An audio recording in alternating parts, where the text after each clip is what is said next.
Standard 6 chapter number 5 understanding elementary sets. आज हम new chapter पढ़ने जा रहे हैं जिसकी एक्सरसाइज नंबर 5.1 पार्ट 1 है। ध्यान से समझना, जैसे आपका चैप्टर नंबर 4 कंप्लीट हुआ वैसे ही बहुत ही इजी चैप्टर है, अच्छे से आपको समझ में आ जाएगा। फर्स्ट क्वेश्चन से स्टार्ट करते हैं। What is the disadvantage in comparing line segment by mere observations? So disadvantage क्या है? There may be chances of error due to improper viewing. अच्छे से आपको दिखे नहीं तो उसमें improper viewing की वजह से क्या हो सकता है? Chances of error, मतलब कि error आ सकती है, right? Next question है why is it better to use divider? Divider को use क्यों करना है रूलर की जगह? while measuring the length of a line segment, line segments की लेंथ जो जब हम मेजर करें तब हम डिवाइडर क्यों यूज करते हैं?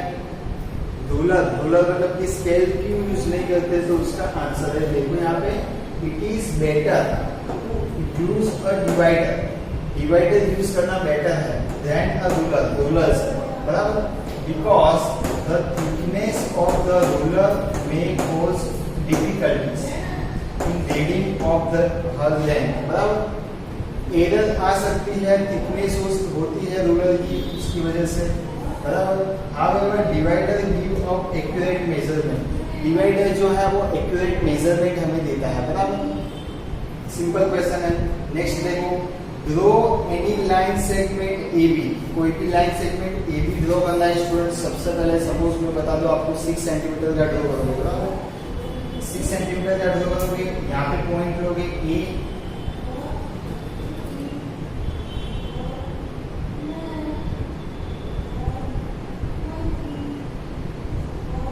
सिक्स सेंटीमीटर का लाइन सेगमेंट ड्रॉ करो। बुक में साथ ही ड्रॉ करते जाओ तो आपको कोई क्वेरी ना आए, बराबर? अच्छे से आपको समझ में आ जाए।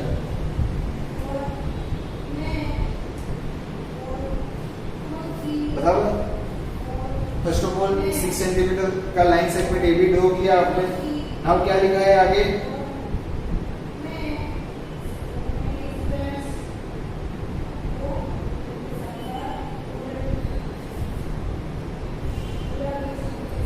Are any 3 points on a line segment such that AC plus CB is equal to AB? So यहाँ पे क्या है? AC is equal to CB, AC plus CB is equal to AB, right? So यहाँ पे सबसे पहले हम क्या करेंगे स्टूडेंट्स, इसमें एक मिड पॉइंट लेंगे जो C होगा, राइट? मतलब कि वो जो C है वो 3 सेंटीमीटर पे लेंगे, यहाँ से 3 सेंटीमीटर पे पॉइंट C लेंगे हम स्टूडेंट्स।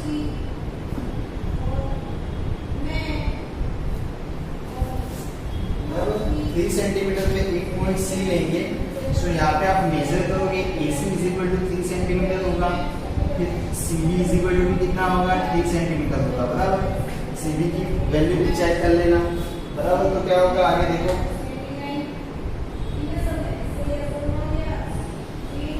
AC प्लस CB मतलब 3 प्लस 3 होगा 6, जो कि क्या है? AB की वैल्यू है टोटल, बराबर? AB की वैल्यू है AC प्लस CB को हम ऐड करेंगे स्टूडेंट्स, AC प्लस CB को हम ऐड करेंगे तो हमें टोटल मिलेगा क्या? AB, right? AC plus CB को ऐड करने से टोटल हमें AB मिल जाएगा। क्वेश्चन नंबर 4 को देखते हैं अभी। बहुत ही सिंपल सी एक्सरसाइज है 5.1। 5.1 के बाद सारे इंटरेस्टिंग क्वेश्चंस आने वाले हैं। ABC are 3 points on a lines, बराबर? ABC एक लाइन के पॉइंट है जिसमें क्या है? AB की वैल्यू गिवन है हमें 5 सेंटीमीटर, BC की वैल्यू गिवन है स्टूडेंट्स 3 सेंटीमीटर और AC की वैल्यू गिवन है हमें 8 centimetre. Which of the points then lies between the other two? मतलब कि ऐसा कौन सा पॉइंट होगा जो बाकी दो पॉइंट्स के बीच में आएगा, बराबर। तो देखो यहाँ पे सबसे लॉन्गेस्ट लाइन सेगमेंट कौन सा है, ए बी नहीं है, बी सी नहीं है, ए सी है, बराबर। तो सबसे पहले तो सबसे लॉन्गेस्ट लाइन सेगमेंट ए सी को हमने ड्रॉ कर दिया, बराबर। तो यहाँ पे बी सी और ए बी है, तो बीच में तो ऑब्वियसली कौन सा पॉइंट आएगा, बीच में ऑब्वियसली पॉइंट बी आएगा, बराबर। बिकॉज सबसे लॉन्गेस्ट तो लाइन सेगमेंट ए सी है, तो उसको ड्रॉ कर देंगे, उसके बाद ए बी आएगा 5 और बी सी आएगा 3, 5 + 3 8 आ जाएगा। Therefore, B lies between AC, line segment AC के बीच में कौन सा होगा, पॉइंट B होगा, बराबर।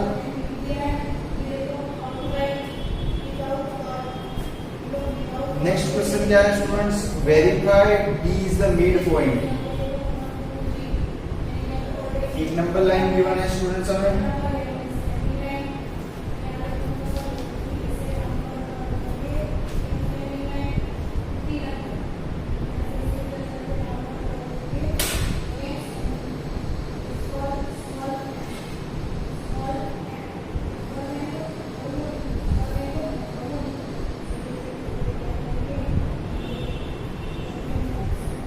नंबर लाइन स्टूडेंट्स गिवन है हमें।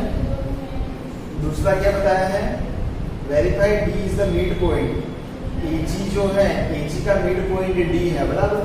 तो सबसे पहले एडी की वैल्यू देखो, एडी की वैल्यू क्या होगी स्टूडेंट्स,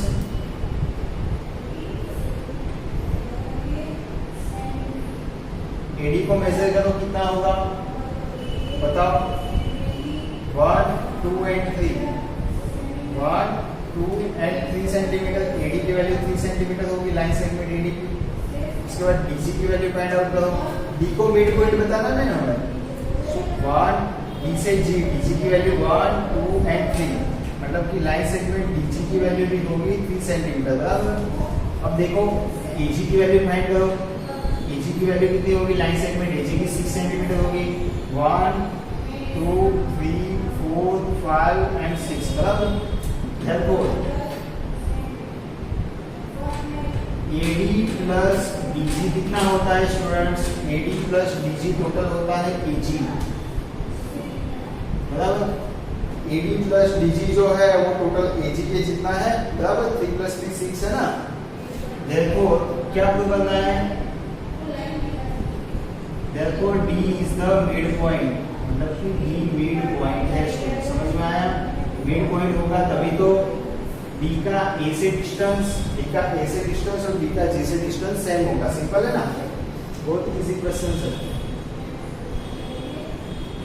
नेक्स्ट समझो क्वेश्चन नंबर 6।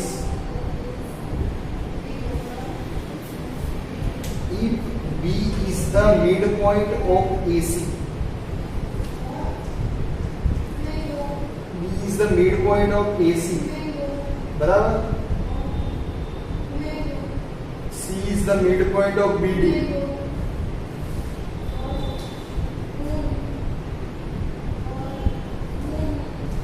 सबसे पहले लाइन सेगमेंट AC ड्रॉ कर लिया। B is the midpoint of AC, B midpoint है तो यहाँ पे बीच में रख देंगे उसको। C is the midpoint of BD, बराबर।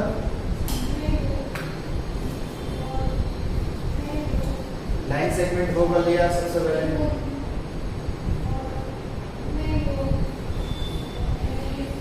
AC उसका मिड पॉइंट B है। उसके बाद क्या लिखा है, लाइन सेगमेंट AC का मिड पॉइंट B है, वो हमने लिख दिया। उसके बाद स्टूडेंट्स यहाँ पे गिवन है C is the mid point of BD, C जो है वो BD लाइन ड्रॉ करेंगे, BD का मिड पॉइंट C है, सिंपल। नेक्स्ट क्या लिखा हुआ है, where ABCD lies on the straight line, बराबर। से y AB is equal to CD, ये स्ट्रेट लाइन में होंगे ABCD, बराबर। क्या लिखा हुआ है, where ABCD lies on a straight line, ये स्ट्रेट लाइन में है, बराबर। तो AB is equal to CD क्यों होगा, AB is equal to CD क्यों होगा स्टूडेंट्स, तो ध्यान दो, ये B is the mid point of line segment AC। Line segment AC का मिड पॉइंट है, तो AC कितना होगा टोटल, EB प्लस B है वो मिड पॉइंट है ना स्टूडेंट्स, देखो B मिड पॉइंट है AC का, मतलब कि AB is equal to BC हो जाएगा, बराबर, इतना समझ में आया। दूसरा क्या लिखा हुआ है, C is the mid point, C mid point है, C किसका मिड पॉइंट है, लाइन सेगमेंट BD का मिड पॉइंट है, बराबर, C है ये इसका BD का मिड पॉइंट है, तो क्या होगा, therefore BC is equal to CD होगा।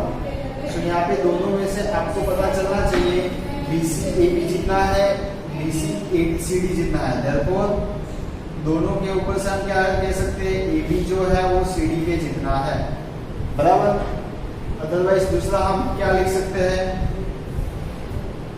Put BC is equal to CD in equation number 1। Equation number 1 में BC is equal to CD रख देना है हमें, AB तो है ही, BC की जगह क्या रख देना है, CD, तो ये प्रूव हो गया, बराबर। यहाँ तक कि आपको एक्सरसाइज नंबर 6 करनी है, क्वेश्चन नंबर 7 आपको करना नहीं है, राइट।